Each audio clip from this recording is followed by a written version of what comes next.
Good evening to all. आज का हमारा टॉपिक है ऑक्यूपेशनल हेल्थ। तो ये टॉपिक आपको डिफरेंट सिलेबस में, डिफरेंट कोर्स के डिफरेंट सिलेबस में देखने को मिलेगा। ये टॉपिक जो है अवेलेबल है एक entire unit BSc nursing 7 semester के सिलेबस में। ये टॉपिक आप अगर जीएनएम स्टूडेंट है तो आप पढ़ेंगे। जीएनएम थर्ड ईयर के स्पेशलाइज्ड कम्युनिटी हेल्थ नर्सिंग करके एक यूनिट है जीएनएम थर्ड ईयर में, कम्युनिटी का ही, उसमें भी आप ये टॉपिक पढ़ेंगे।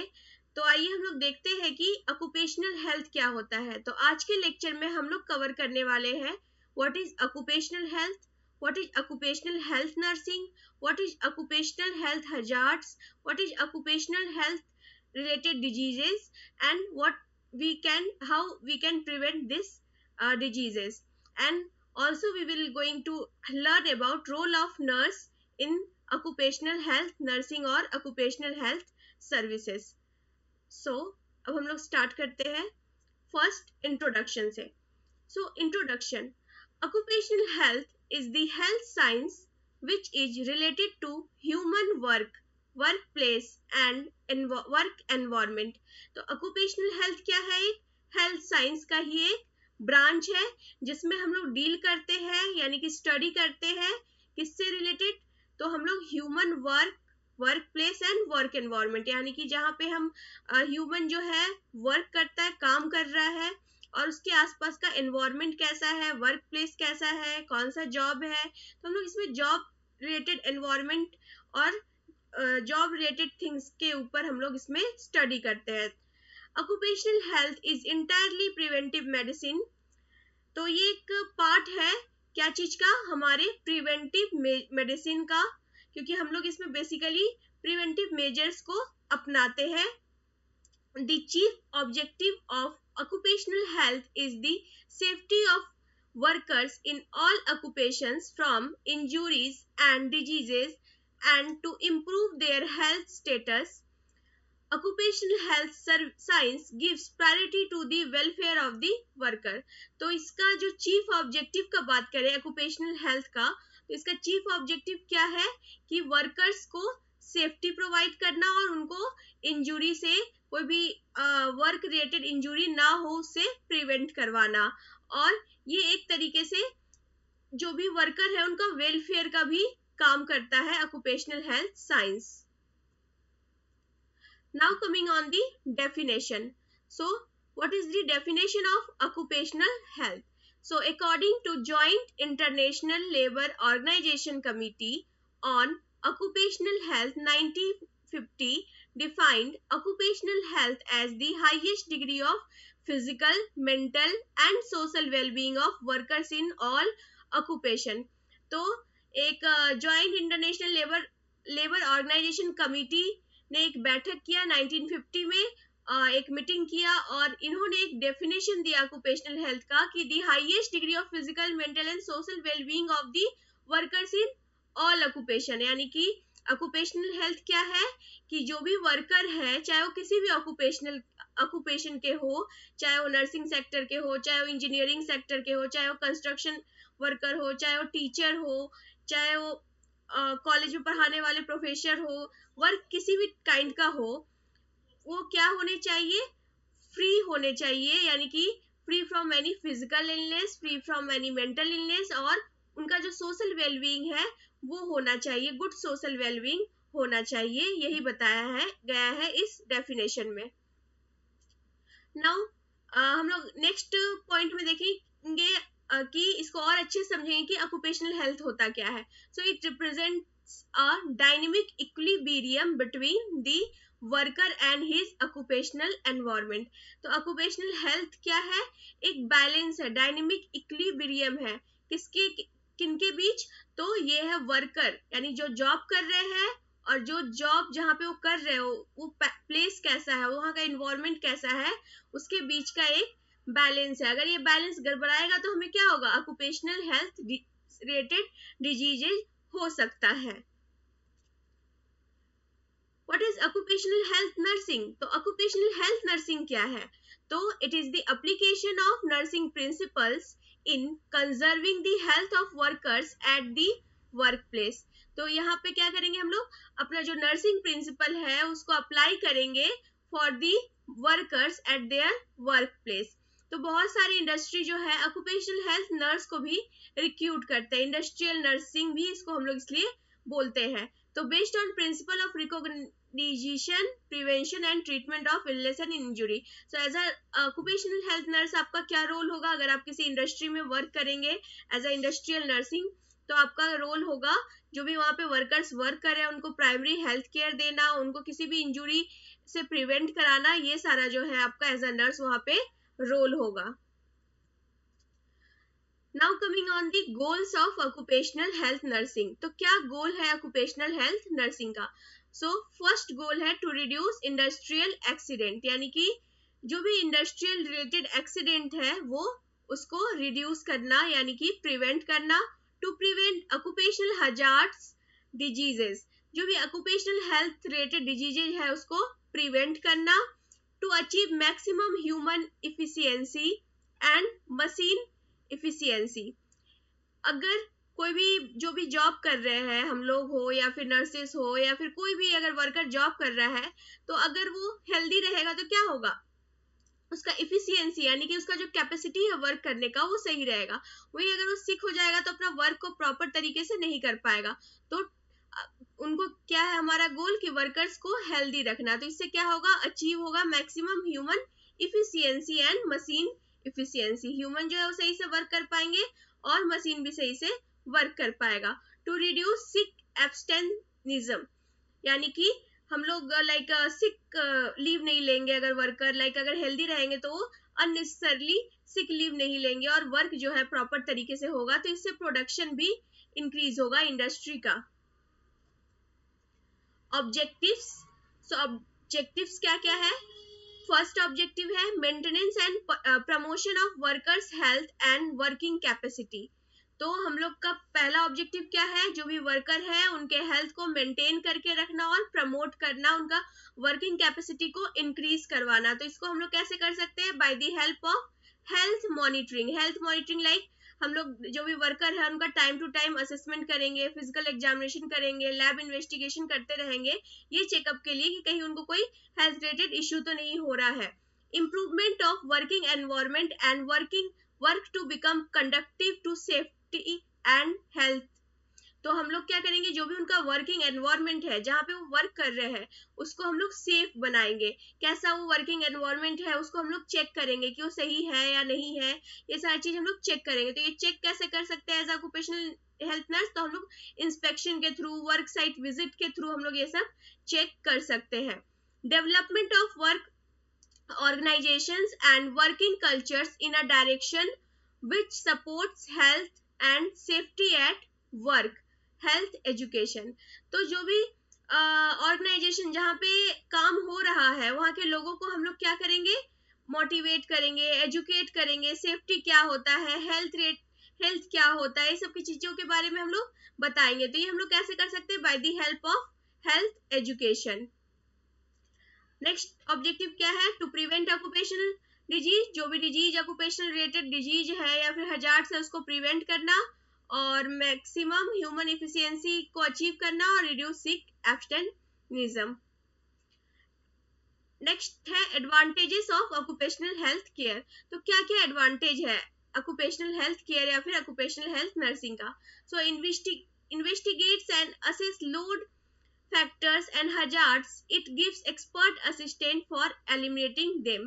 यानी कि हम लोग अगर ऑक्यूपेशनल हेल्थ का केयर करेंगे तो हमें पता चलेगा कि क्या क्या जो फैक्टर है वो हमें अफेक्ट कर सकता है, वर्कर को अफेक्ट कर सकता है, क्या क्या हजार्डस सब्सटेंस प्रेजेंट है ऑक्यूपेशनल प्लेस में या फिर ऑक्यूपेशनल एनवायरनमेंट में, और हम लोग उसको क्या कर सकते हैं? एलिमिनेट कर सकते हैं। इसमें गिव्स इंफॉर्मेशन एंड एडवाइस, आप इंफॉर्मेशन दे सकते हैं वर्कर को, एडवाइस कर सकते हैं regarding their health, estimates employees working ability and monitor their health condition. जो भी एम्प्लॉइज वर्क कर रहे हैं उनका हेल्थ कंडीशन को आप चेक कर सकते हैं, उनका वर्किंग एबिलिटी कैपेसिटी कैसा है वर्क करने का, कौन सा काम को सही तरीके से कर सकते हैं, ये सब जो है हम लोग चेक कर सकते हैं। प्रिवेंट ऑक्यूपेशनल डिजीजेस, तो इससे क्या होगा? हम लोग ऑक्यूपेशनल डिजीज को प्रिवेंट करेंगे। अगर ऑक्यूपेशनल डिजीज प्रिवेंट होगा तो prevent premature capacity for work, reduce pension cost. तो क्या होगा इससे, जो भी वर्कर है उनका इंजुरी नहीं होगा, उनको कोई डिसेबिलिटी नहीं होगा, तो उनका पेंशन कॉस्ट, लाइक अगर डिसेबिलिटी होता है तो हमें कंपनसेशन देना पड़ता है उस एम्प्लॉय को, तो वो सब नहीं देना पड़ेगा, तो पेंशन कॉस्ट जो है वो भी रिड्यूस होगा। और इससे जो सिक एब्स्टेनिज्म है यानी सिक लीव जो लेते हैं वो भी कम होगा। नीड क्या क्या है, क्यों ऑक्यूपेशनल हेल्थ सर्विस जो है देना चाहिए और कहाँ देना चाहिए, तो any undertaking which employ more than the prescribe number, कोई भी अंडरटेकिंग जहाँ पे एम्प्लॉय जो है बहुत ज्यादा वर्कर काम कर रहे हैं, वहाँ पे एक ऑक्यूपेशनल हेल्थ सर्विस जो है प्रोवाइड कराया जाता है। पब्लिक हेल्थ सेक्टर अंडरटेकिंग में कराया जाता है। Atomic energy unit, explosive production unit, mining unit, asbestos production unit, तो ये सारे यूनिट में, ये सारी फैक्ट्रीज में ऑक्यूपेशनल हेल्थ सर्विस जो है उसको प्रोवाइड किया जाता है। Unit where workers are expose to health hazards from toxic substances, ऐसा यूनिट जहाँ पे वर्कर्स जो है वो टॉक्सिक सब्सटेंस से एक्सपोज हो रहे हैं, वैसे यूनिट में भी ऑक्यूपेशनल हेल्थ सर्विस जो है उसको दिया जाता है। फंक्शन क्या क्या होता है ऑक्यूपेशनल हेल्थ सर्विस का, तो पहला है प्री एम्प्लॉयमेंट मेडिकल एग्जामिनेशन। आप लोग भी नर्सिंग में एडमिशन से पहले आप लोगों का भी मेडिकल हुआ होगा, उसी तरीके से कहीं भी आप जॉब करने जाओगे तो सबसे पहले आपका प्री एम्प्लॉयमेंट मेडिकल एग्जामिनेशन होता है। इसमें आपके होल बॉडी का मेडिकल चेकअप होता है, और अगर आप फिट पाए जाते हैं तो आपको वहाँ पे रिक्रूट किया जाता है, उस जॉब के लिए आपको रखा जाता है। तो वही before starting the job pre employment medical examination किया जाता है। First aid and emergency service provide किया जाता है। Supervision of the work environment for the control of dangerous substance in the work environment, जिस साइट पे वर्क चल रहा है वहाँ पे कोई डेंजरस सब्सटेंस तो नहीं अवेलेबल है जिससे वर्कर्स का हेल्थ को अफेक्ट हो सकता है, ये सब जो है चेक किया जाता है या फिर सुपरविजन किया जाता है। Specific periodic medical examination particularly for the workers in dangerous operations, जहाँ पे डेंजरस ऑपरेशंस लाइक चल रहा है, लाइक डेंजरस एक्टिविटी चल रहा है, लाइक माइनिंग वर्कर हो गए या फिर जो भी आयोनाइज्ड रेडिएशन में वर्क करते हैं लाइक एक्सरे वगैरह में, उनका time to time medical examination करना है। Health education for disseminating information on specific hazards and risk in the work environment, जो भी वर्कर है उनको एजुकेट करना कि वहाँ पे क्या क्या स्पेसिफिक हजार्ड्स प्रेजेंट है उनके वर्किंग एरिया में और उससे वो कैसे खुद को बचा सकते हैं। Special examination and surveillance of health of women and children, जो भी फोकस है वो स्पेशली वुमेन और चिल्ड्रन के हेल्थ पे भी करना है, जो भी वहाँ पे वर्कर्स वर्क कर रहे हैं उनके बच्चों के हेल्थ का चेकअप करना है, वहाँ के वर्कर्स के हेल्थ का चेकअप करना है, जो भी स्पेशली वुमेन वहाँ पे वर्क कर रही है उनका चेकअप करना है time to time. Advising the employer और management for improving working condition and placement of hazards, तो जो भी वहाँ का मैनेजमेंट है, जो भी हायर अथॉरिटी है, उसको टाइम टू टाइम एडवाइस करना है कि कैसे जो भी अगर वर्किंग कंडीशन को वर्कर्स का इम्प्रूव किया जा सके, कोई हजार्ड्स है तो उसका क्या सब्स्टिट्यूट यूज किया जा सकता है, तो ये सब चीज के बारे में एडवाइस करना। Monitoring of working environment for assessment and control of hazards, working environment को टाइम टू टाइम विजिट करना और जो भी हजार्ड्स है उसको कंट्रोल करना। Supervision over sanitation hygiene and canteen facility, जहाँ पे भी वर्कर्स जॉब कर रहे हैं वहाँ पे कैंटीन फैसिलिटी कैसा है या नहीं है, सैनिटेशन कैसा है, हाइजीनिक कंडीशन कैसा है, ये सब का सुपरविजन करना। Licence and cooperation with safety committees, licence means होता है कि communicate, like as a nurse आपको कम्युनिकेट करना है, जो भी सेफ्टी कमिटीज है उसके साथ आपको कम्युनिकेट करना है, कोऑपरेट करके वर्क करना है। Now coming on the components of occupational health nurse services, तो क्या क्या components है occupational health service का, यानी कि ये सारे पॉइंट्स जो है occupational health service के अंदर आ रहे हैं। तो पहला है मेडिकल ट्रीटमेंट, हम लोग मेडिकल ट्रीटमेंट प्रोवाइड करते हैं वर्कर्स को। First aid treatment in emergency, अगर कोई इमरजेंसी हो गया, कोई एक्सीडेंट हो गया तो हम लोग उसको फर्स्ट एड ट्रीटमेंट प्रोवाइड करते हैं। हेल्थ एजुकेशन देते हैं, फर्स्ट एड एजुकेशन लाइक अगर कोई एक्सीडेंट हो गया तो कैसे फर्स्ट एड ट्रीटमेंट देना है उस पर्सन को, कैसे सीपीआर देना है, ये सब जो है फर्स्ट एड एजुकेशन में आ जाएगा। Medical examination, time to time medical examination किया जाता है एम्प्लॉय का, और प्री एम्प्लॉयमेंट एग्जामिनेशन भी किया जाता है, यानी कि before the starting the job, before recruitment pre employment examination होता है, और अगर एम्प्लॉय फिट पाया जाता है तो उनको रिक्रूट किया जाता है पर्टिकुलर जॉब के लिए। हेल्थ काउंसलिंग, अगर किसी को कोई प्रॉब्लम हो गया, कोई बीमारी हो गया, तो उनको काउंसलिंग देना। Stress management, workers like family pressure भी होता है उनके पास, जॉब रिलेटेड भी प्रेशर होता है, तो स्ट्रेस में आ जाते हैं, तो ऐसे लोगों को स्ट्रेस मैनेजमेंट कराना, time to time recreational activities करवाना।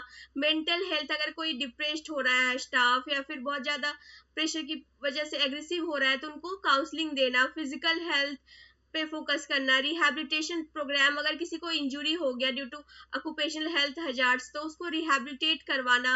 रिहैबिलिटेशन किसी भी टाइप का हो सकता है, मेडिकल हो सकता है, लाइक फ्रैक्चर हो गया, कुछ पैरालिसिस अटैक हो गया तो उसको फिजियोथेरेपी देना। सोशल रिहैबिलिटेशन, लाइक उसको कुछ सोशली रिहैबिलिटेट करवाना। जॉब देना, like vocational rehabilitation, other training करवाना, एजुकेट करना, ये सारा जो है रिहैबिलिटेशन प्रोवाइड किया जाता है। अदर कंपोनेंट है assessment of dust pollution, assessment of noise pollution, assessment of vibration, assessment of heat radiation and assessment of radiation. Supervision of the working environment, कैसा working environment में workers work कर रहे हैं। hazards identification, कौन कौन सा hazards present है जो कि workers के health को influence कर सकता है, affect कर सकता है। monitoring करना, continuous इवेल्युएशन करना। इंजीनियरिंग प्रोजेक्ट रिव्यू, यानी कि इंजीनियर्स क्या प्रोजेक्ट बना रहे हैं, कहीं उससे वर्कर्स का हेल्थ को इफेक्ट तो नहीं पड़ेगा, ये सबका टाइम टू टाइम रिव्यू करते रहना। कंट्रोल मेजर्स चेक करते रहना। Development of personal protective device, PPT जो किट होता है वर्कर्स के लिए, पीपी किट को बनाना ताकि उनको कोई एक्सीडेंट वगैरह, इंजरी वगैरह ना हो due to occupational environment. Family welfare programmes के बारे में वर्कर्स को बताना। Take care of employ and dependents, employees का सर्टेन नॉमिनीज होते हैं, डिपेंडेंट्स होते हैं, लाइक कोई भी वर्क कर रहा है, उसकी वाइफ हो गई, उसके बच्चे हो गए, उसका टेक केयर करना। अगर कोई एक्सीडेंट हो गया तो उसके डिपेंडेंट्स को पेंशन वगैरह प्रोवाइड कराना। डिजास्टर मैनेजमेंट, अगर कोई डिजास्टर आ रहा है फैक्ट्री में तो उसको कैसे प्रिवेंट करेंगे, लाइक आग लग गया, फायर हो गया तो फायर को कैसे मैनेज करेंगे। हेल्थ रिकॉर्ड्स को मेंटेन करना। Now coming on different occupational hazards and disease, हम लोग अब यहाँ देखेंगे कि डिफरेंट ऑक्यूपेशनल हजार्ड्स क्या होते हैं और डिजीजेस क्या क्या होते हैं। तो ऑक्यूपेशनल डिजीज, तो डिजीज कॉज्ड बाय वर्क और वर्क एनवायरनमेंट, ऐसा ऑक्यूपेशनल डिजीज क्या है, ये ऐसा डिजीज है जो कि कॉज होता है, यानी कि वर्क या फिर वर्क रिलेटेड एनवायरनमेंट की वजह से होता है। वर्क रिलेटेड डिजीज क्या होता है, a disease is initiated, hampered और easy to get by work, ऐसा डिजीज जो कि हमारे वर्क के वजह से हमें होता है। Occupational diseases occur among workers expose to specific hazards, occupational disease जो है वर्कर्स को होता है जो कि स्पेसिफिक हजार्ड से एक्सपोज होते हैं। इन सम सिचुएशन में also occur among the general community as a consequences of contamination of the environment from the workplace, और some cases में ये कंटामिनेशन की वजह से भी होता है वर्क प्लेस में, लाइक लीड पॉइजनिंग हो गया, पेस्टिसाइड्स की वजह से हो गया, तो ये नॉर्मल लोगों को भी हो सकता है अगर हजार्ड्स फैक्टर हमारे एनवायरनमेंट में अवेलेबल होगा तो। Occupational disease occur as a result of exposure to physical, chemical, biological, psychosocial factors in workplace. तो occupational disease क्यों होता है, तो हम लोग expose होते हैं जब physical, chemical, biological या फिर psychosocial factors, ये सारे hazards होते हैं, अगर हम लोग उससे expose होंगे तो ये disease हो सकता है। These factors in the work environment are predominant and essential in the causation of occupational disease, तो ये सारे फैक्टर जो है बेसिकली डिजीज को कॉज करते हैं। एग्जाम्पल, अगर लीड प्रेजेंट होगा वर्क प्लेस में, lead in the work place essential for lead poisoning, तो वर्कर्स को लीड पॉइजनिंग हो सकता है। और अगर सिलिका डस्ट अगर प्रेजेंट होगा तो एम्प्लॉयज अगर उसको इनहेल करेंगे तो उनको सिलिकोसिस हो सकता है। तो ऑक्यूपेशनल हजार्ड्स कितने टाइप के होते हैं, तो बेसिकली ऑक्यूपेशनल हजार्ड जो है वो 5 टाइप्स के होते हैं, physical, chemical, biological, mechanical and psychological hazards. तो फिजिकल हजार्ड्स का एग्जांपल क्या क्या हो सकता है, like occupational disease factors due to physical hazards क्या क्या हो सकता है, तो हीट हो सकता है, नॉइज और रेडिएशन। केमिकल लाइक सॉल्वेंट हो गया, पेस्टिसाइड्स हो गया, हेवी मेटल्स हो गया, डस्ट हो गया। बायोलॉजिकल लाइक ट्यूबरक्लोसिस का बैक्टीरिया हो गया, हेपेटाइटिस का वायरस हो गया, HIV का वायरस हो गया। एर्गोनॉमिक्स जो भी एर्गोनॉमिक्स क्या होता है, बेसिकली हम लोग इसमें वर्कर्स के लिए एक अच्छा वर्क प्लेस को डिजाइन करते हैं, चेयर कैसा होना चाहिए, टेबल कैसा होना चाहिए, जिससे वर्कर कंफर्टेबली अपना वर्क कर सके। तो एर्गोनॉमिक की वजह से repetitive motion, improper design tools और वर्क एरिया, अगर मशीन इम्प्रॉपर तरीके से डिजाइन किया गया है, बहुत ज्यादा रिपीटेटिवली बॉडी को मूवमेंट कराना है, तो इसकी वजह से भी हो सकता है। साइकोसोशल स्ट्रेस क्या क्या होता है, lack of control over work, inadequate personal support, अगर फैमिली वाले सपोर्ट नहीं कर रहे जॉब करने के लिए, या फिर lack of control over work, बहुत ज्यादा हम लोग को काम मिल गया है, तो हम लोग साइकोसोशल स्ट्रेस, ये हमें स्ट्रेस देगा। मैकेनिकल हजार्ड्स में mainly cause by accidents and injury, कोई साइड पे वर्क कर रहा है, वहां से नीचे गिर गया या फिर किसी प्रकार का इंजुरी हो गया, फ्रैक्चर हो गया, तो ये सारे मैकेनिकल फैक्टर्स हो सकते हैं। तो फिजिकल हजार्ड्स बेसिकली होता है heat, cold, light, noise, vibration, ultraviolet radiation and ionising radiation. So occupational disease due to physical agent, तो क्या क्या हो सकता है, हीट की वजह से हो सकता है, light, noise, radiation, mechanical factor, electricity and cold की वजह से हो सकता है। तो कोल्ड की वजह से क्या क्या हम लोग को डिजीज होगा, तो चाइल्ड ब्लेंस होगा, यानी कि बहुत ज्यादा हम लोग अगर ठंड बर्फ वाले एरिया में चल जाएंगे और हम लोग कुछ स्वेटर वगैरह नहीं पहनेंगे, तो क्या होगा, चाइल्ड ब्लेंस होता है। इसमें क्या होगा, हमारा हाथ जो है वो पूरा रेड हो जाएगा और सुन पड़ जाता है। इर्थोसाइनोसिस में क्या होगा, हमारा हाथ जो है पूरा हाथ पैर पूरा नीला पड़ जाएगा अगर हम बहुत ज्यादा कोल्ड से एक्सपोज होंगे। तो इमर्सन फुट में क्या है, फुट जो है सरा सरा दिखने लगेगा अगर हम बहुत ज्यादा एक्सेसिव कोल्ड या फिर पानी के संपर्क में अपने पैर को लाएंगे। तो फ्रॉस्टबाइट हो सकता है as a result of cutaneous vasoconstriction and general hypothermia हो सकता है। लाइट की वजह से क्या क्या होता है, तो acute effects of poor illumination are, तो आई स्ट्रेन, अगर लाइट बहुत कम रहता है तो हम लोग क्या करते हैं, आंख को ज्यादा ओपन करते हैं ताकि हमें हर चीज जो है सही से दिखे। तो आई स्ट्रेन होगा, हेडेक होगा, आई पेन होगा, लैक्रिमेशन होगा, कंजेशन अराउंड द कॉर्निया, कोई अगर एकदम से हमारे ऊपर टॉर्च का बत्ती जलाता है तो हम लोग क्या करते हैं, अपना कंजेशन कर लेते हैं, अपना आंख को बंद कर लेते हैं, तो कंजेशन अराउंड द कॉर्निया हो सकता है। आई फैटिक हो सकता है, आंख जो हम लोग को लगेगा थका थका फील होगा। माइनर्स निस्टेगमस, तो माइनर्स निस्टेगमस क्या है, ये मोस्टली जो माइनिंग वर्कर्स होते हैं जो कि कोल माइंस वगैरह में वर्क करते हैं, वो बहुत ही कम लाइट में वर्क करते हैं, वो एक हेलमेट पहने रहते हैं जिसमें लाइट लगा रहता है।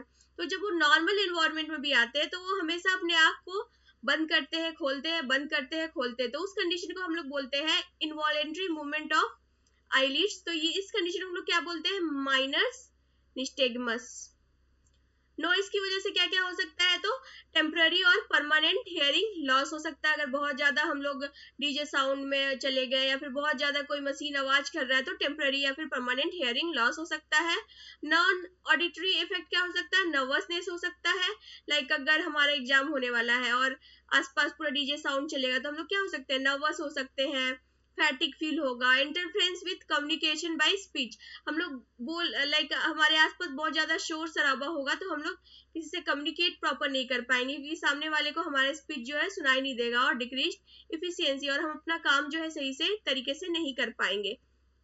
वाइब्रेशन, बहुत सारे वर्क होते हैं जिसमें वाइब्रेशन का यूज होता है, ड्रिल वगैरह जब करते हैं तो इससे क्या होता है, इससे हमारे ज्वाइंट में और एल्बो का जो हैंड है, शोल्डर है, उसको वैसे वर्कर को इंजुरी मोस्टली हो जाता है due to vibration exposure. Ultraviolet radiation के एक्सपोजर से क्या हो सकता है, कंजक्टिवाइटिस हो सकता है या फिर केराटाइटिस हो सकता है। मेनली वेल्डर्स जो वेल्डिंग वगैरह करते हैं उनको आई में अगर उसका अल्ट्रावायलेंट रेडिएशन चल गया, उसका रे चल गया तो हो सकता है केराटाइटिस। आयोनाइजिंग रेडिएशन से क्या क्या हो सकता है, तो मालफॉर्मेशन हो सकता है, जेनेटिक चेंजेस हो सकता है, कैंसर हो सकता है, ल्यूकेमिया हो सकता है, डेप्लीलेशन हो सकता है, अल्सरेशन हो सकता है। स्टेरिलिटी का मतलब होता है इनफर्टिलिटी, हम लोग बोल सकते हैं अगर हम लोग सडनली एक्सपोज हो गए आयोनाइजिंग रेडिएशन से, तो एस्ट्रिलिटी हो सकता है, और इन एक्सट्रीम केस क्या हो सकता है, डेथ भी हो सकता है। तो ionizing radiation, the International Commission of Radiological Protection has set the maximum permissible level of occupational exposure at 5 REM per year to the whole body। तो बहुत सारे वर्कर्स हैं जो कि आयोनाइजिंग रेडिएशन वाले एरिया में वर्क करते हैं, लाइक हो गए हमारे अल्ट्रासाउंड में जो वर्क करते हैं, जो एक्सरे में वर्क करते हैं, वो सारे वर्कर। तो उनको एक सेट किया गया है कि उनको 5 REM पर ईयर जो है उतना ही एक्सपोज कराना है, उतना ही आयोनाइजिंग रेडिएशन लेना है अपने बॉडी में, नहीं तो उनके हेल्थ को अफेक्ट हो सकता है। नेक्स्ट है केमिकल हजार्ड। तो केमिकल हजार्ड या तो लोकली हम लोग को अफेक्ट कर सकता है, लोकल लाइक कोई केमिकल हमारे स्किन पे गिर गया, इंजेक्शन यानी कि कोई केमिकल को इनहेल कर इंजेस्ट कर लिया, लाइक पी लिया या फिर इनहेल कर लिया, सूंघ लिया, तो इससे भी हमारे बॉडी पे इफेक्ट पड़ सकता है। तो अगर लोकल एक्शन है तो डर्मेटाइटिस हो सकता है, एक्जिमा हो सकता है, अल्सर हो सकता है, cancer by primary irritant action, और कैंसर भी हो सकता है आगे चल के। डस्ट, अगर हम लोग कोई डस्ट है उसको हम लोग इनहेल कर लिए, गैस को इनहेल कर लिए, तो ये सब इनहेलेशन में होता है, या फिर कोई मेटल कंपाउंड्स को इनहेल कर लिए। गैस, बहुत सारे गैसेस होते हैं फैक्ट्री वगैरह में, लाइक एनेस्थेटिक गैस हो गया, एसफाइजिएटिंग गैस हो गया, सिंपल गैस हो गया। तो केमिकल हजार्ड इंजेक्शन में हम लोग क्या क्या इंजेस्ट कर सकते हैं, लाइक पी सकते हैं, तो लेड पॉइजनिंग हो गया, मरकरी हो गया, arsenic, zinc, chromium, cadmium and phosphorus etcetera जो है इंजेस्ट करने से डिजीज हो सकता है। नेक्स्ट हम लोग देखेंगे बायोलॉजिकल हजार्ड क्या क्या होता है। तो वायरस हो सकता है, फंगस हो सकता है, बैक्टीरिया एंड पैरासाइट्स हो सकता है। मैकेनिकल हजार्ड तो यानी कि रिलेटेड टू मशीन, अगर कोई मशीन जो है खराब हो गया, या फिर कहीं हम लोग को कोई मशीन को हम लोग टच किए, करंट लग गया, तो ये सारा जो है मैकेनिकल हजार्ड के थ्रू हम लोग को डिजीज हो सकता है। नेक्स्ट है psychosocial hazard. Psychosocial like related to work environment, तो अपने वर्क से लाइक फ्रस्ट्रेशन है, पर्सन फ्रस्ट्रेटेड है, लैक ऑफ जॉब सेटिस्फेक्शन यानी काम बहुत ज्यादा कर रहा है बट सैलरी जो है कम है, या फिर जॉब उसको पसंद नहीं आ रहा है, या फिर इनसिक्योरिटी है कि कभी भी उसको जॉब से निकाल सकते हैं, कोई जॉब सिक्योरिटी नहीं है वहाँ पे। पुअर ह्यूमन रिलेशनशिप्स, जो भी उसके आसपास के लोग हैं उनके बीच में बहुत ज्यादा ऑफिस पॉलिटिक्स है, ह्यूमन रिलेशनशिप सही नहीं है, या फिर इमोशनली टेंशन है, तो ये सब जो है साइकोसोशल हजार्ड्स होते हैं related to work related environment. Psychosocial hazards, the health effect can be classified into two: psychological and behavioral changes and psychosomatic ill health। तो इसमें हम लोग बोल सकते हैं कि इसकी वजह से दो हेल्थ इफेक्ट हो सकता है। एक तो हमारा बिहेवियर जो है वो चेंज हो जाएगा, बहुत ज्यादा फ्रस्ट्रेटेड रहेंगे तो बहुत ज्यादा गुस्सा में रहेंगे, काम ठीक से नहीं करेंगे, और या फिर साइकोसोमेटिक इल हेल्थ हो सकता है, यानी कि हम बहाना करेंगे, ऑफिस नहीं जाना चाहेंगे, डेली लाइक सिक हो जाएंगे, बीमार हो जाएंगे, तो साइकोसोमेटिक इल हेल्थ हो सकता है।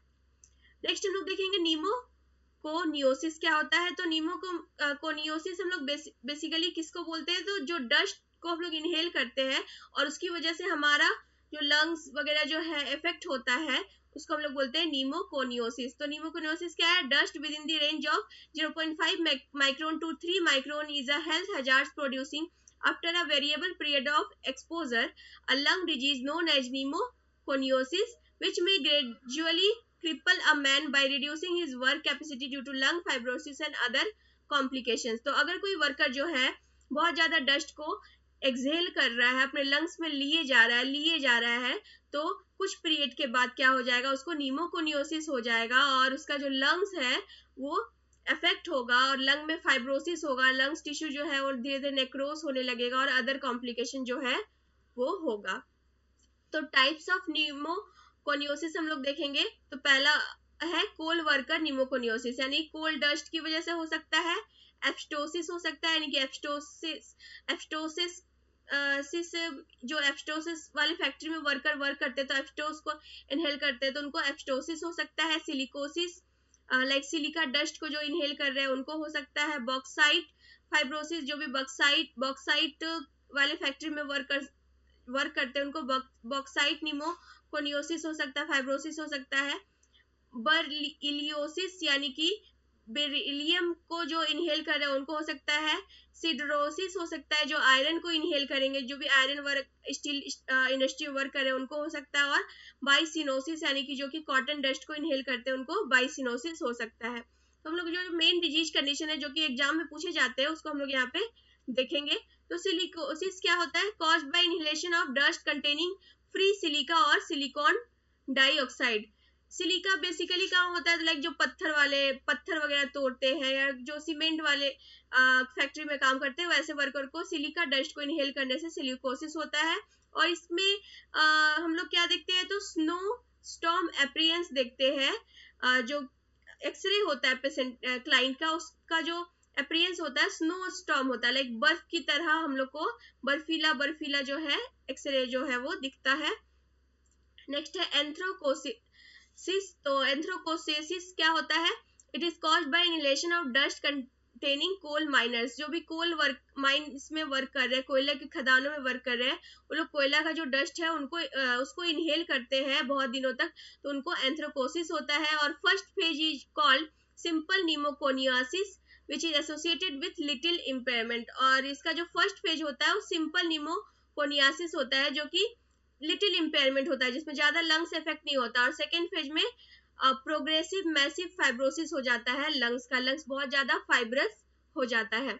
नेक्स्ट है बाइसिनोसिस। तो ये सारा जो भी है डिजीज कंडीशन इंपॉर्टेंट है, आपको पूछा जा सकता है एग्जाम में, बहुत इंपॉर्टेंट है। इनफैक्ट ये जो कंडीशंस आप देख रहे हैं, तो बाइसिनोसिस क्या है? Inhalation of cotton fibre dust over long period of time. यानी कि जो भी कॉटन फैक्ट्री में वर्क कर रहे हैं वो लोग कॉटन डस्ट को इनहेल करेंगे तो उनको बाइसिनोसिस होगा। और इसका सिम्टम्स क्या क्या हो सकता है? क्रॉनिक कफ हो सकता है, प्रोग्रेसिव डिस्निया हो सकता है यानी कि सांस लेने में प्रॉब्लम होगा, जिसको हम लोग हिंदी में दम फूलना भी बोलते हैं, और क्रॉनिक ब्रोंकाइटिस हो सकता है, ब्रोंकस जो है वो इन्फ्लामेशन हो जाएगा। नेक्स्ट कंडीशन है बैगोसिस। तो बैगोसिस क्या होता है? शुगर केन का डस्ट। आप लोग गन्ना वगैरह जूस पीने जाते हो देखते होंगे व्हाइट डस्ट जैसा जो है शुगर केन को अगर हम लोग ये करते हैं, पीलिंग को हटाते हैं तो निकलता है, तो उसको हम लोग बोलते हैं बैगेज। तो उस शुगर केन डस्ट से जो डिजीज कंडीशन होता है उसको हम लोग बोलते हैं बैगोसिस। तो bagassosis has been shown to be due to a thrombophilic actinomycete for which the name. तो ये जो थ्रोम्बोफिलिक एक्टिनोमाइसेट है उसको इनहेल करने से ये होता है।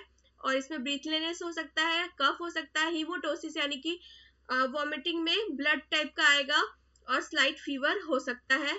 बैगोसिस जो है उसको प्रिवेंटिव मेजर क्या है? तो डस्ट कंट्रोल करके, पर्सनल प्रोटेक्शन यूज करके, लाइक मास्क वगैरह यूज करके हम लोग इसको प्रिवेंट कर सकते हैं, मेडिकल कंट्रोल और बैगेज कंट्रोल यानी कि बैगेज को कंट्रोल करके भी हम लोग इसको रिड्यूस कर सकते हैं। नेक्स्ट है एब्स्टोसिस। तो एब्स्टोसिस जो है एब्स्टोस को इनहेल करने की वजह से होता है, और इसमें बेसिकली डिस्निया होता है, क्लबिंग ऑफ फिंगर होगा, कार्डियक डिस्ट्रेस और एंड साइनोसिस होगा, और स्पूटम में एब्स्टोस बॉडीज जो है वो शो होगा। तो हम लोग इसको प्रिवेंट कैसे कर सकते हैं? तो हम लोग एब्स्टोस की जगह हम लोग जो फाइबर का या फिर प्लास्टिक का जो एब्स्टोस होता है उसको एज अ सब्स्टिट्यूशन यूज कर सकते हैं। राइगरस डस्ट कंट्रोल करके डस्ट को हम लोग कंट्रोल करके यूज कर सकते हैं, like and periodic medical examination. जो भी वर्कर एब्स्टोसिस फैक्ट्री में वर्क कर रहे हैं उनका पीरियोडिक मेडिकल एग्जामिनेशन करके और कंटिन्यूअस इसको कैसे और प्रिवेंट किया जा सके रिसर्च करके भी हम लोग इसको प्रिवेंटिव मेजर्स को सेलेक्ट कर सकते हैं, खोज सकते हैं। नेक्स्ट है फार्मर्स लंग्स। तो फार्मर्स लंग्स क्या होता है? It is due to inhalation of mouldy hay और ग्रेन डस्ट। यानी कि ये जो भी ग्रेन लाइक फसलों का जो डस्ट होता है, अनाज का जो डस्ट होता है उसकी वजह से, या फिर गेहूं का डस्ट हो गया या फिर धान का डस्ट हो गया, जो भी भूसा हो गया, उसको हम लोग जब इनहेल करते हैं तो फार्मर्स लंग्स होता है। लीड पॉइजनिंग जो होता है वो मोड ऑफ एब्जॉर्प्शन लीड का क्या क्या हो सकता है? तो इनहेलेशन के थ्रू हो सकता है, इंजेक्शन के थ्रू हो सकता है, और by the help of skin के थ्रू भी हमारे बॉडी में जा सकता है। So the toxic effect of organic lead compounds are mostly on central nervous system. और अगर किसी को लीड पॉइजनिंग होगा तो डायरेक्ट वो किसको अफेक्ट करेगा? हमारे सेंट्रल नर्वस सिस्टम को अफेक्ट करेगा। और इसमें क्या क्या सिम्टम्स देखने को मिलेगा? तो हमें insomnia, headache, mental confusion and delirium देखने को मिलेगा। तो लीड पॉइजनिंग को हम लोग कैसे प्रिवेंट कर सकते हैं, तो सब्स्टिट्यूशन के थ्रू हम लोग लीड की जगह कुछ और इस्तेमाल कर सकते हैं। आइसोलेशन यानी कि जो भी लीड है उसको आइसोलेट करके रखेंगे। लोकल एग्जॉस्ट वेंटिलेशन, जो भी फैक्ट्री जहाँ पे ये सब यूज हो रहा है वहाँ पे अच्छा वेंटिलेशन होना चाहिए। पर्सनल प्रोटेक्शन, गुड हाउसकीपिंग होना चाहिए। वर्किंग एटमोसफेयर वहाँ का सही होना चाहिए, और जो भी वर्कर्स उस एरिया में वर्क कर रहे हैं उनका पीरियोडिक मेडिकल एग्जामिनेशन होना चाहिए। पर्सनल हाइजीन वो अपने मेंटेन करने चाहिए, और हेल्थ एजुकेशन के थ्रू लीड पॉइजनिंग को हम लोग कंट्रोल कर सकते हैं।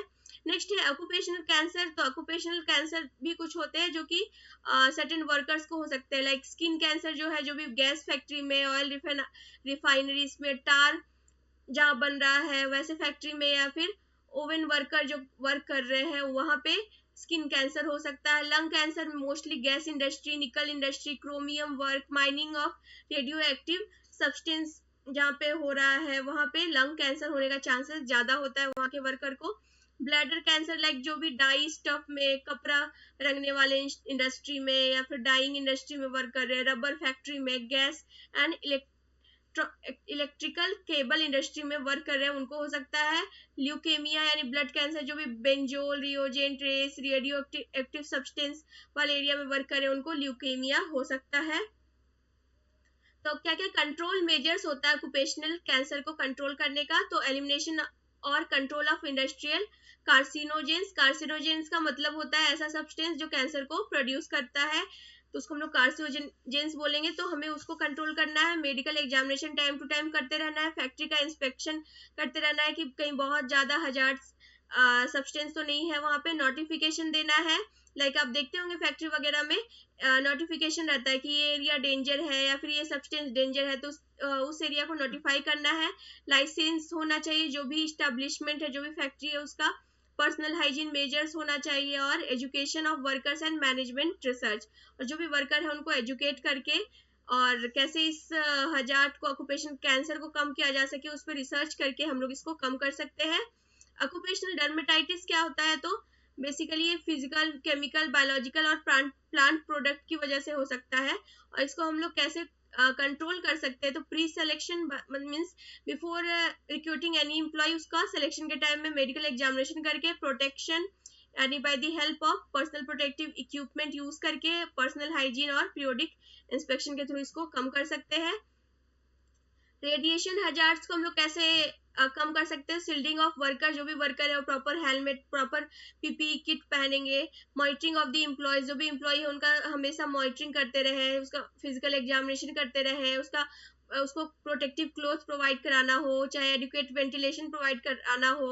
Avoidance of pregnant women to work, जो भी प्रेग्नेंट वुमेन रेडिएशन वाले एरिया में वर्क कर रही है उनको अवॉइड करवाना वर्क करने से, तो ये से करके हम लोग इसको कम कर सकते हैं।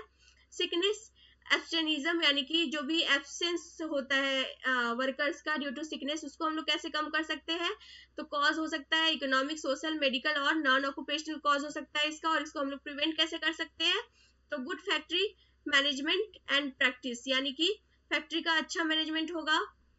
एडिक्वेट प्री प्लेसमेंट एग्जामिनेशन, पहले ही हम लोग अच्छा फिट एम्प्लॉय को लेंगे।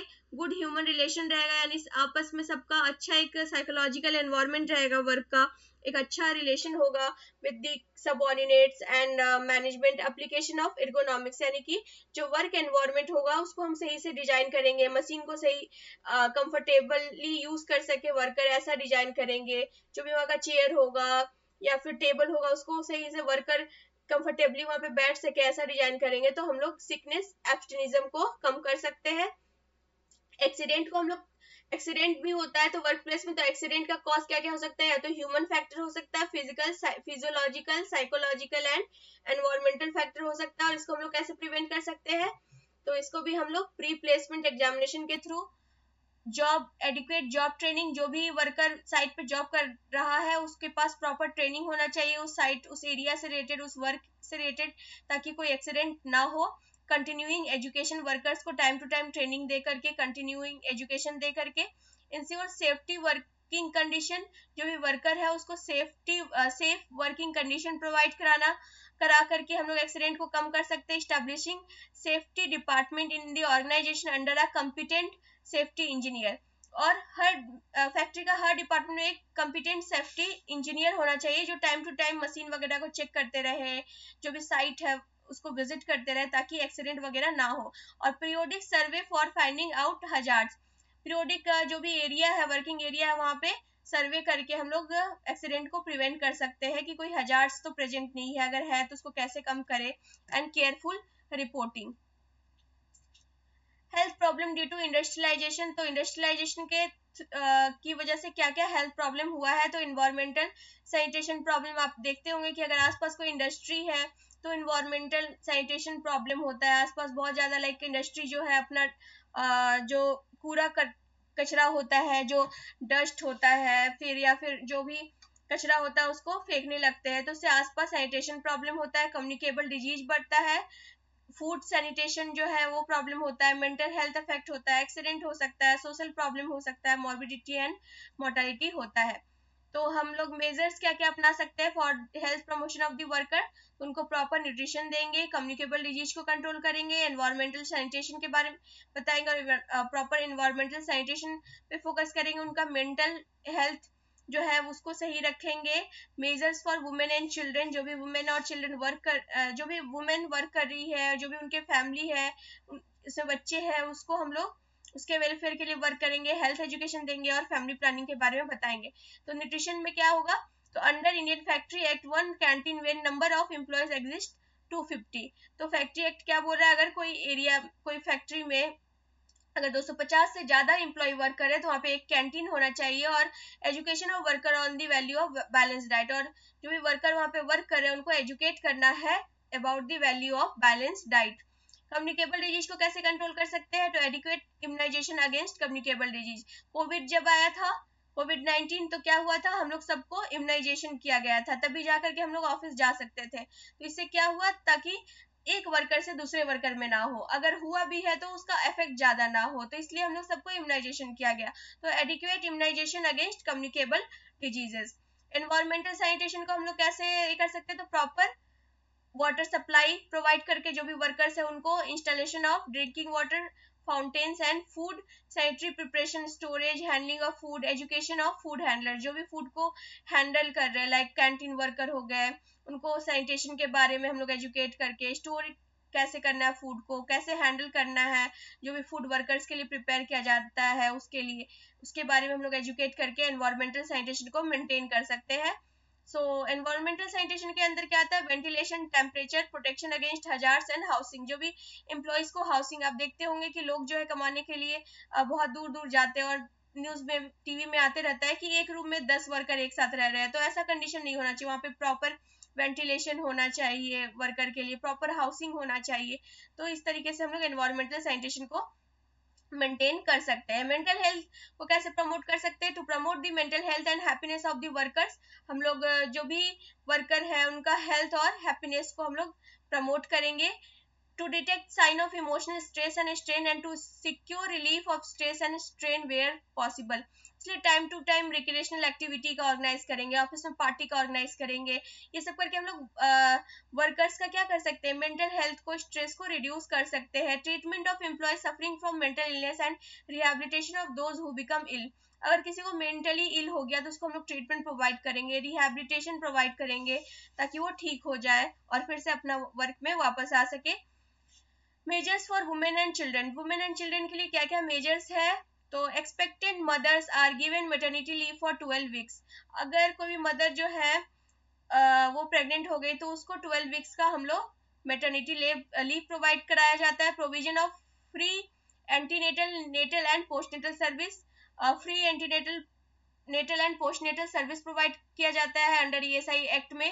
द फैक्ट्री एक्ट जो है वो क्या बोला है, prohibit night work between 7 PM to 6 AM, तो जो भी फैक्ट्री में वर्कर्स, महिलाएं अगर वर्क कर रही है तो उनके लिए नाइट वर्क जो है उसको प्रोहिबिट करने का भी प्रावधान है फैक्ट्री एक्ट, जिसके सेक्शन 66 में लिखा गया है। इंडियन माइंस एक्ट क्या बोलता है, 1923, प्रोहिबिट वर्क अंडरग्राउंड, अंडरग्राउंड में जो भी विमेन है, चिल्ड्रन है, उसका वर्क को प्रोहिबिट किया गया है। और फैक्ट्री एक्ट 1976 क्या provide catches in factory where more than 30 women workers are employed, factory act क्या बोला है कि हम लोग को जहाँ पे 30 से ज्यादा महिलाएं वर्क कर रही है वहाँ पे एक क्रैचेस होना चाहिए जहाँ पे वर्किंग महिलाओं के बच्चे जो है वहाँ पे रह सके। प्रिवेंशन ऑफ ऑक्यूपेशनल डिजीज, तो हम लोग ऑक्यूपेशनल डिजीज को कैसे प्रिवेंट कर सकते हैं, तो by the help of medical measure, legislative measures and engineering measures के थ्रू हम लोग ऑक्यूपेशनल डिजीज को प्रिवेंट कर सकते हैं। तो मेडिकल मेजर्स क्या क्या, लाइक प्री प्लेसमेंट एग्जामिनेशन के थ्रू पीरियोडिकल हम लोग एग्जामिनेशन करेंगे वर्कर्स का, medical and health care services provide करेंगे, नोटिफिकेशन लाइक कहीं अगर हजार्ड्स प्रेजेंट है तो वर्कर्स को नोटिफाई करेंगे, या फिर किसी भी कम्युनिकेट डिजीज का आउटब्रेक हुआ या फिर कहीं भी डेंजर है तो डेंजर साइन हम लोग चिपकाएंगे वर्कर्स को ताकि पता चले और उनको कोई इंजुरी ना हो। Supervision of working environment, time to time working environment check करना, maintenance and analysis of records, उनका हेल्थ रिकॉर्ड को मेंटेन करना, एनालिसिस करना, हेल्थ एजुकेशन एंड काउंसलिंग के थ्रू हम लोग ऑक्यूपेशनल डिजीज को प्रिवेंट कर सकते हैं मेडिकल मेजर्स में। इंजीनियरिंग मेजर्स यानी कि इंजीनियर्स कैसे ऑक्यूपेशनल डिजीज को प्रिवेंट कर सकते हैं, तो डिजाइन ऑफ बिल्डिंग, बिल्डिंग का डिजाइन वो लोग प्रॉपर तरीके से प्रॉपर वेंटिलेशन से करेंगे।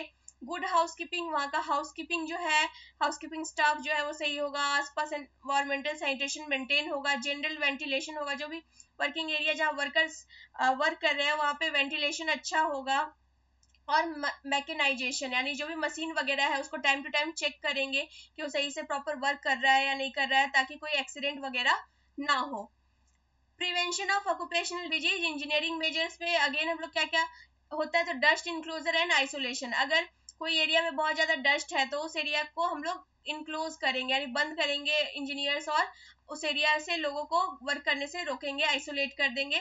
लोकल एग्जॉस्ट वेंटिलेशन उस फैक्ट्री में लगा करके, प्रोटेक्शन डिवाइस, जो भी वर्कर्स वर्क कर रहे हैं उनके अंदर सबऑर्डिनेट्स को प्रोटेक्शन डिवाइस प्रोवाइड करेंगे, लाइक फेस शील्ड हो गया, मास्क हो गया, ड्रेस हो गया, शूज हो गया, ये सब। और एनवायरमेंटल मॉनिटरिंग करेंगे इंजीनियर्स, और स्टैटिस्टिकल मॉनिटरिंग एंड रिसर्च करके कि कैसे ऑक्यूपेशनल डिजीज को प्रिवेंट किया जा सकता है, ये सारा जो आएगा स्टैटिस्टिकल मॉनिटरिंग एंड रिसर्च के अंदर।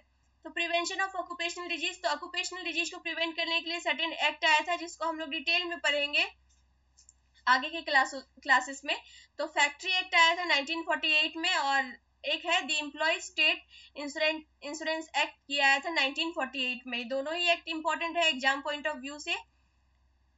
ऑक्यूपेशनल हेल्थ टीम में क्या क्या आता है ये भी आपके एग्जाम में पूछा जा सकता है। तो ऑक्यूपेशनल हेल्थ टीम में कौन कौन होता है, तो ऑक्यूपेशनल हेल्थ नर्स होती है, फिजियोथेरेपिस्ट होते हैं, स्पेशलिस्ट डॉक्टर होते हैं, इंडस्ट्रियल मैनेजर होते हैं, सुपरवाइजर्स होते हैं, शिफ्ट इंचार्ज होते हैं, रिहेबिलिटेशन स्पेशलिस्ट होते हैं, लेबर वेलफेयर ऑफिसर होते हैं, ये मोस्टली गवर्नमेंट जो है वो रिक्रूट करती है। लेबर यूनियन रिप्रेजेंटेटिव यानी कि फैक्ट्री का ही कोई वर्कर जो अपने यूनियन यानी कि अपने लेबर्स को रिप्रेजेंट करेगा, लेबर यूनियन रिप्रेजेंटेटिव होता है। Representative of voluntary organisation, certain NGO वगैरह के जो ऑर्गेनाइजेशन के जो रिप्रेजेंटेटिव होते हैं वो हो सकते हैं, और other invited members as per the need भी हो सकते हैं इसके ऑक्यूपेशनल हेल्थ टीम के मेंबर।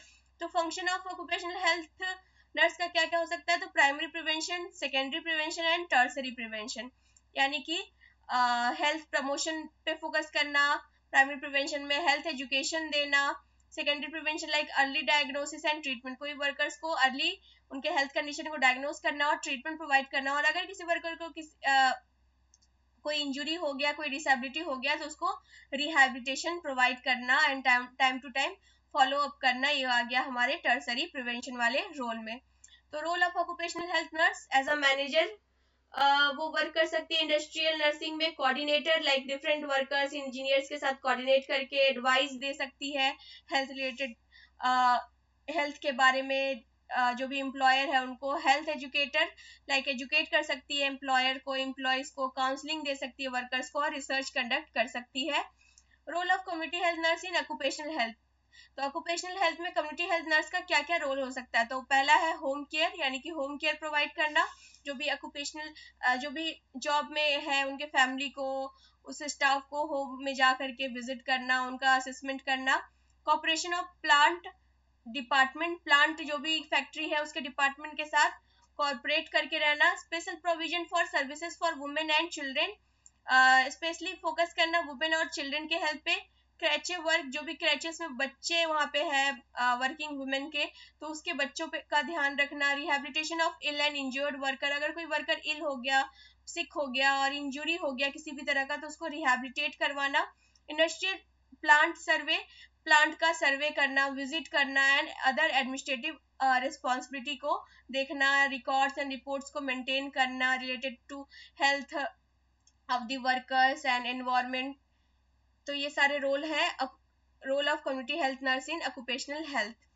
तो scope of occupational health nursing practice क्या क्या है? तो प्रिवेंशन ऑफ ऑक्यूपेशनल इंजुरी, कोई भी ऑक्यूपेशनल इंजुरी ना हो, कोई भी ऑक्यूपेशनल इलनेस ना हो, जो भी ऑक्यूपेशनल हजार्ड है उसको कम करना, reduce work place hazard, promotion of workers health, workers के हेल्थ को प्रमोट करना, यानी कि लोगों को जो भी वर्कर है उनको मोटिवेट करना regarding their health, and restoration of workers health by maintenance of workers health. तो वर्कर्स का अगर हेल्थ खराब, इल हो गया, सिक हो गया, तो उसको रीस्टोर करना, फिर से ठीक करना, ताकि वर्कर का हेल्थ जो है वो मेंटेन रहे। सो थैंक यू, आज का क्लास यहीं पे खत्म होता है। उम्मीद है कि आप लोगों को ये क्लास पसंद आया होगा।